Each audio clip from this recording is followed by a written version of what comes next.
terapijā ar ierobežojošajām pārliecībām jeb limitācijām brīnišķīga metode ir tēlu piešķiršana.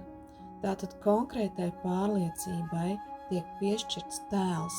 Pie tam tas netiek vienkārši automātiski paķerts no gaisa, bet gan vadoties pēc savām domām par šo tēlu, tātad mentālais plāns, vadoties pēc savām emocijām, kuras rada mūsu domas par šo pārliecību un visu, kas ar to ir saistīts, tātad emocionālais plāns, un vadoties pēc sajūtām ķermenī, ko rada šis stāvoklis, atrodoties šajā pārliecībā. Tātad fiziskais plāns, tātad holistisks, vienots tēls, kurš ietver šo te vienojošo, holistisko sajūtu par šo pārliecību, kā cilvēks tajā jūtās.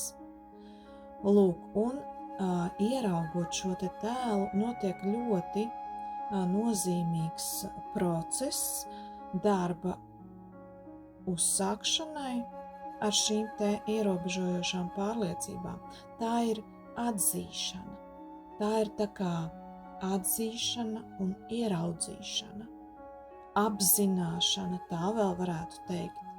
Jo, ja mēs vienkārši pa dzīvi ejam un nesākam sevi pētīt un analizēt, tad šādas te ierobežojošās pārliecības, kuras dzīvo mūsu zemapziņā un automātiski tiek izmestas kā reakcijas uz kaut ko apkārtējā vidē, viņas var salīdzināt ar tādiem kā rēgiem vai spokiem, kas ir klātesošas mūsu esībā, mūsu gaitās un mūsu darbībās, kas ietekmē mūsu dzīvi vistiešākajā veidā, bet viņas ir kā tādi spoki. Viņas parādās un atkal pazūd, un aizmirstās tad, kad pazūd, un atkal parādās visnepiemērotākajā brīdī. Lūk, un tad, kad mēs šo te spociņu noķeram aiz astes un sākam viņu izskatīt, un ieraugam viņu caur savām domformām, kas par to ir noformējušās, caur savām emocijām, ko mēs izjūtam, pateicoties savām domām, ko mēs domājam, un caur savām sajūtām ķermenī. Tātad savā visā veselumā mēs piešķiram šo tēlu, mēs viņu ieraugam, atpazīstam un varam ar viņu strādāt.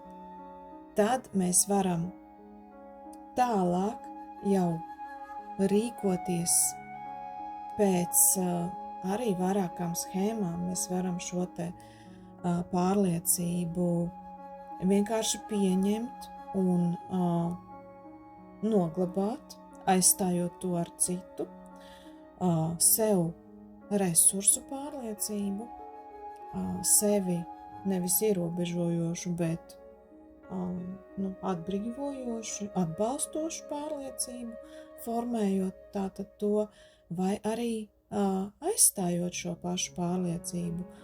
To sauc par reframingu, ja?